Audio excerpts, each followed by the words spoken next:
Welcome, welcome. My name is Cindy Lish, and I am an accomplished career coach that helps stay-at-home moms with the confidence, tools, and skills to successfully get back to the workforce. Yep, that's exactly what I do. In fact, over the past 8 years, I've helped over 600 women to get back to the workforce at jobs they absolutely love. So if you've been home for 20 minutes or 20 years, this is the place for you. Now, before I get started, I want you to pop on over and subscribe to my channel so that you're the first one to know every time I have a new video, which is going to be every week on Wednesdays. Okay, I hope you subscribed. Let's get started. Today, I want to talk to you about your resumes, but I want to talk to you about your resumes in a different way, a way that you probably haven't heard before. You know, we think about resumes and we think about targeting them. We think about matching them to the job search. And certainly I've been talking about that, right? And if you've been following me for a while, you know I'm always talking about targeting your resumes each and every time. I'm talking about the applicant tracking system.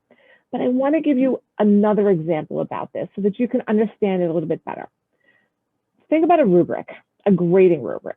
Okay, so whether it be a college rubric or even in the elementary school, our children have rubrics for all of their assignments. And what is the purpose of the rubric? The purpose of the rubric is so we can clearly see how am I going to be graded, right? So it's not arbitrary. We can see what makes a difference. How am I going to get the final grade on my project so that we can understand what the instructor is looking for?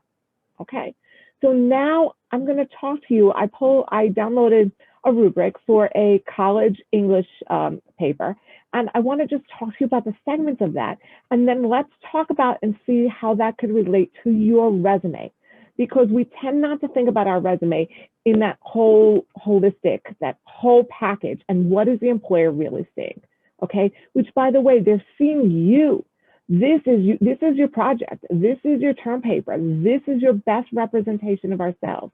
And I think a lot of people don't think about it that way. Okay, they just think as something I have to get out there, something I need to do, something I need to put forward because I want this job and they're going to find the right information. And that's just not true.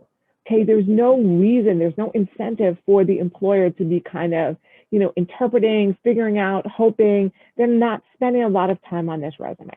Okay, so now the first part that the rubric talks about is organization.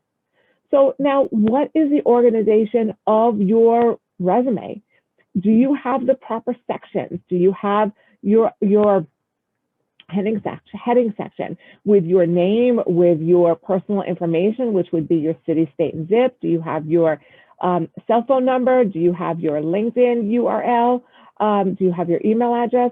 And it's not necessary to write things like cell phone, email address. Just put them there, right? And now, is it in a neat format? Is it easy to read? Is it easy to look at? How is it? Do you have a summary section? Do you have a skill section? Do you have a work experience section and a volunteer section, or a relevant work experience and an other work experience section? Do you have a section for volunteer work? Do you have a section for education? So do you have all the organization that you need on your resume? And then how does it look? Right? You know, format, structure, when you look at something, the same way you would look at a term paper, the same way you would look at your child's third grade project. Is it well done? Is it neat? Is it organized? Does it look like a lot of effort was put into this or not so much? Right? And when you look at these rubrics, the difference between an A and a B, it's minor, right? Because an A is above everything that they're looking for. A B is doing better than everything they're looking for. A C is, I did everything they're asking for. So you're looking to make sure that you're not doing just the C, everything they ask for, but you're going towards the B or more importantly, the A, right? The next part of the rubric talked about the level of content. So what is the content that you have in your resume? And that's where we talk about targeting the right information. You know, oftentimes people have very different work experience. They have a lot of experience that may not all be in the same area. So I'm not asking you to delete jobs. I'm asking you just to talk about the right parts of the jobs, right? The parts of the job that are relative to the job that you're looking for, okay? Because honestly, if we all put everything that we've ever done at every job, I mean, we'd need pages for each job, right? Because we do a lot of things and we're pretty darn awesome, right? Then development. right? So the next part of the rubric for the English paper is development. So how well developed is what you have written? Are you showing, again, just kind of those lists of tasks, list of what you've done, or have you taken the time to develop it? The same way that when you're writing a paper, is it well developed that I can see the direction that you're going in? Do you start somewhere and build, right? Or is it all on the very basic level where you're not interpreting anything, right? So the idea is, are you developing what you have written so that the person who's reading it sees very, very clearly that you are the right person for this job, okay? The next part, grammar and mechanics. I can't stress how important it is to make sure that your grammar is proper, that your spelling is correct. I see lots and lots of resumes with grammatical errors, with verb tenses that are incorrect. You know, if you're doing something now, the verb tenses should be present tense. If it's something from the past, the verb tenses need to be past tense. Spelling errors, spell check doesn't find everything, right? If you have a word that's a real word, but it's the wrong word, spell check may not find that for you. So make sure that there are certainly no errors on there. If an employer is seeing something with an error on there, that could automatically disqualify you, even if you're a great person. You know, it's really hard to talk about how organized you are and how you cross every T and dot every I and make sure that, you're really accurate. And then you hand in something with mistakes in it, right? Style. So what is the style of your resume? Now, generally, you don't have a lot of room for style here. If you're going to use one of the more creative resumes, and there are some very beautiful creative resumes out there, but they don't get through that applicant tracking system. So if you are going to be using a more creative resume, you again have to be more creative about how you're getting the resume to the eyes of the person you want it to see. So that means it's got to be given to them directly, okay? Like somebody and you're directly emailing it to them. That way it can work, but if not, it's not going to work so much.